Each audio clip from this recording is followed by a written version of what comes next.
ఈ సెషన్లో మనం సెషన్ ట్రాకింగ్ ఏ విధంగా చేయాలి అనేది చూస్తాం. సో మరి ఈ సెషన్స్ని సెట్ చేయబోయే ముందర ఫస్ట్ అసలు సమ్ ఇంట్రడక్షన్ గమనించినట్లయితే సెషన్స్ ఎందుకు క్రియేట్ చేయాలి అనేది మీకు తెలుస్తుంది. మనం వాడే HTTP ప్రోటోకాల్ అనేది స్టేట్లెస్ ప్రోటోకాల్.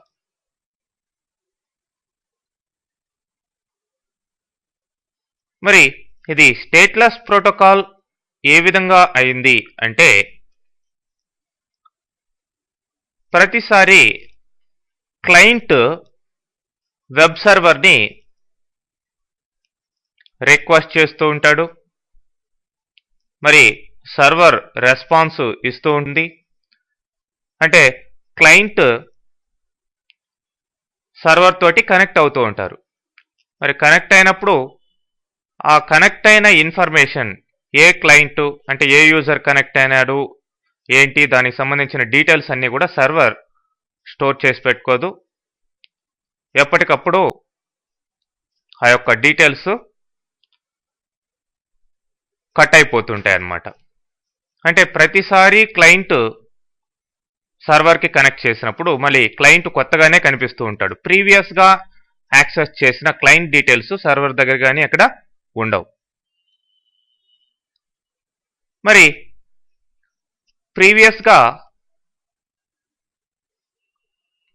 క్లయింట్ యాక్సెస్ చేసిన ఆ యొక్క క్లయింట్ యొక్క డీటెయిల్స్ మరి నెక్స్ట్ టైం సర్వర్ దగ్గరికి కాంటాక్ట్ అయ్యేటప్పుడు మెయింటైన్ చేసి తీసుకెళ్ళాలి అంటే ఇక్కడ మనం 3 ways చూడొచ్చు. ఫస్ట్ వచ్చేసి కుకీస్ ద్వారా మనం ఈ యొక్క డీటెయిల్స్ని మెయింటైన్ చేయొచ్చు. అయితే కుకీస్ అనేటివి అన్ని సందర్భాల్లో కూడా బ్రౌజర్స్ సపోర్ట్ చేసే సిచ్యువేషన్ ఉండదు.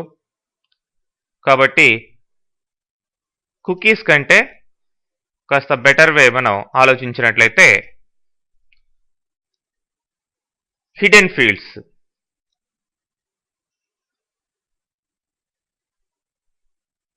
వెబ్ సర్వర్ అనేది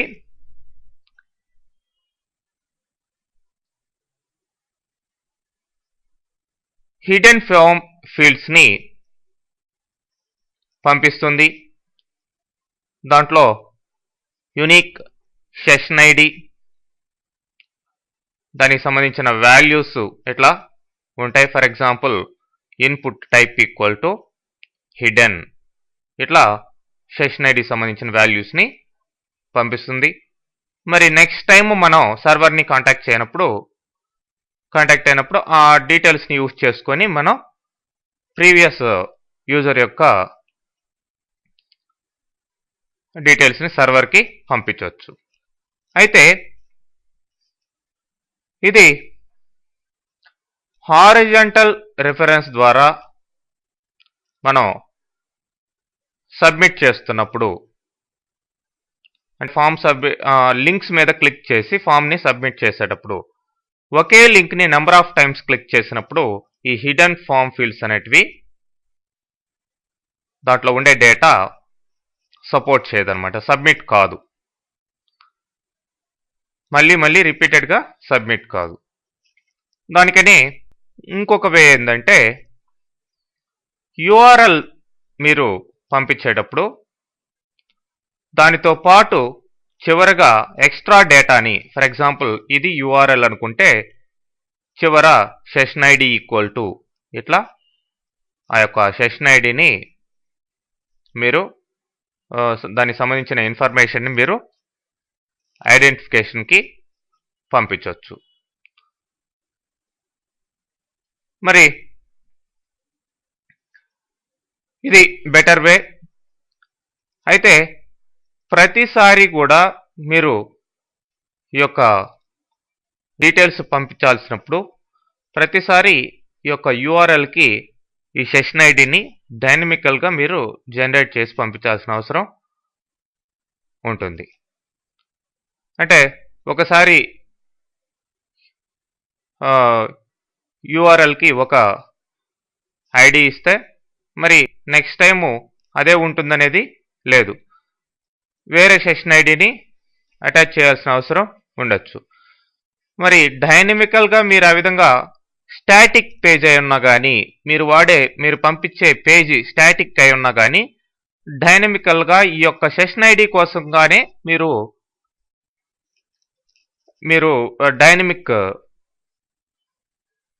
యూఆర్ఎల్ అనేది ఇవ్వాల్సిన అవసరం ఉంటుంది. కాబట్టి వీటన్నిటికంటే కూడా, అంటే ఈ 3 ప్రాసెస్ కంటే కూడా బెటర్గా మనం HTTP సెషన్ ఆబ్జెక్ట్ని వాడచ్చు. మరి ఈ యొక్క HTTP సెషన్ ఇంటర్ఫేస్ ద్వారా మనం యూజర్ యొక్క ఇన్ఫర్మేషన్ని, అంటే ఎవరు ఈ యొక్క సర్వర్ని కాంటాక్ట్ చేశారు, వాళ్ళ ఐడెంటిఫికేషన్ ఏంటి, దానికి సంబంధించిన డీటెయిల్స్ అంతా కూడా స్టోర్ చేసి క్లియర్గా నెక్స్ట్ టైం సర్వర్కి కాంటాక్ట్ అయినప్పుడు మనం పంపించాల్సిన అవసరం ఉంది. కాబట్టి ఈజీగా పంపించవచ్చు. మరి ఈ విధంగా ఈ యొక్క సెషన్ ఆబ్జెక్ట్ని మనం క్రియేట్ చేసి request.getSession ద్వారా మనం ఒక సెషన్స్ని మెయింటైన్ చేయడం జరుగుతుంది. మరి ఈ యొక్క సెషన్ ఆబ్జెక్ట్లో, HTTP సెషన్ ఆబ్జెక్ట్లో రకరకాల మెథడ్స్ ఉన్నాయి. మరి ఈ మెథడ్స్ అన్నిటిని యూస్ చేసుకొని మనం సెషన్స్ని మెయింటైన్ చేయొచ్చండి. మరి మనం ఎగ్జాంపుల్ గమనించినట్లయితే ఏ విధంగా సెషన్స్ని సెట్ చేసి మనం మెయింటైన్ చేయాలనేది తెలుస్తుంది.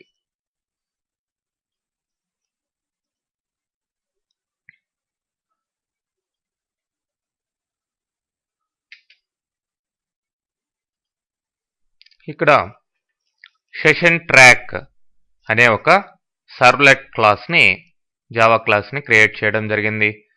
సో మరి ఇందులో ఫస్ట్ చూడండి, create a session object if it is already not created. So ఇక్కడ సెషన్ ఆబ్జెక్ట్ క్రియేట్ చేస్తున్నాం, request.getSession true అన్నాం. సో ఆల్రెడీ సెషన్ ఆబ్జెక్ట్ లేకపోతే క్రియేట్ అవుతుంది అనమాట. తర్వాత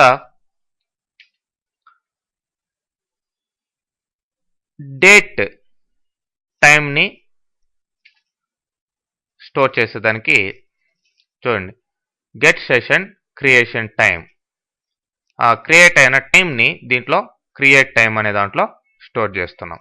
సెషన్ డాట్ క్రియేషన్ టైం అనే మెథడ్ ద్వారా ఆ క్రియేట్ అయిన టైంని దీంట్లో స్టోర్ చేస్తున్నాం.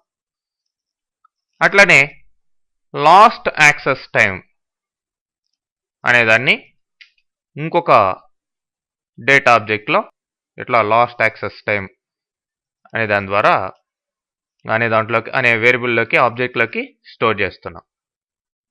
ఏ మెథడ్ ద్వారా? Session dot get lost access time అనే మెథడ్ ద్వారా. తర్వాత టైటిల్ అనే స్ట్రింగ్ వేరియబుల్ ఇది తీసుకొని దానికి సమ్ వాల్యూ అసైన్ చేయడం జరిగింది. నెక్స్ట్ ఎన్నిసార్లు విజిట్ అయ్యాము అనేది కౌంట్ చేసేదానికి విజిట్ కౌంట్ అనే ఒక వేరియబుల్ తీసుకున్నాం. ఓకే, బై డిఫాల్ట్ దానికి 0 వాల్యూ ఇస్తాం. తర్వాత విజిట్ కౌంట్ కీ అన్నాం. ఈ యొక్క కీకి విజిట్ కౌంట్ అనే దాన్ని తీసుకోవడం జరిగింది. మరి user ID, key and user ID. So ఇట్లాంటి string integer variables number of తీసుకున్నాం. తర్వాత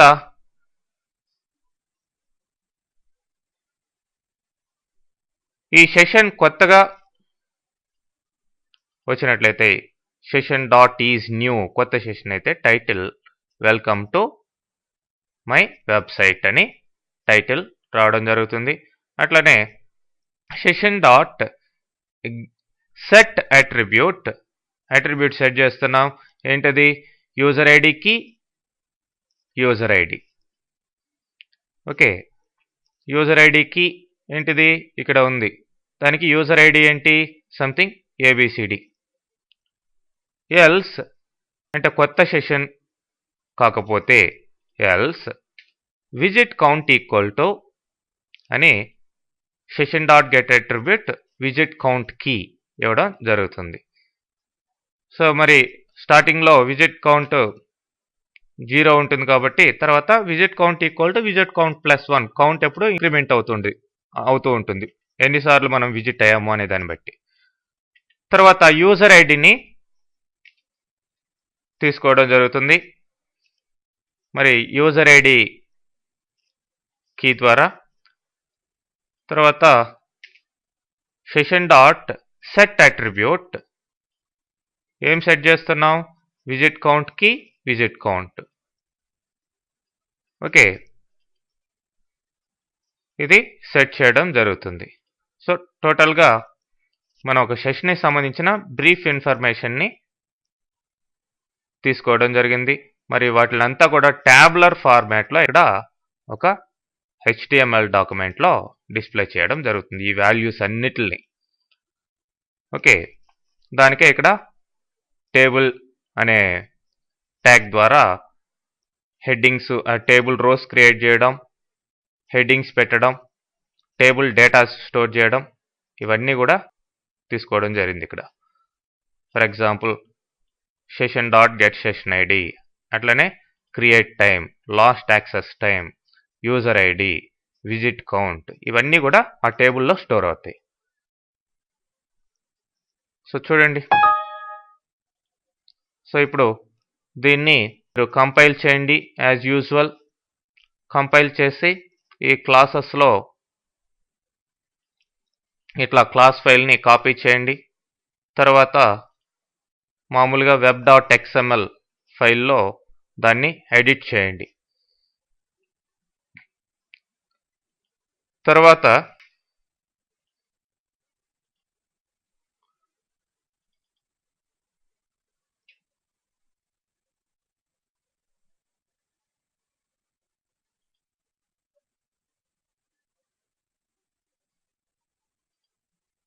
బ్రౌజర్ తీసుకొని ఇక్కడ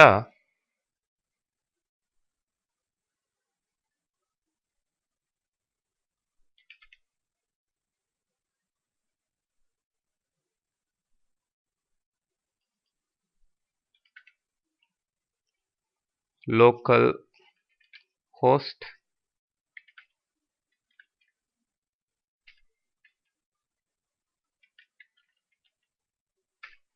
సెషన్ ట్రాక్.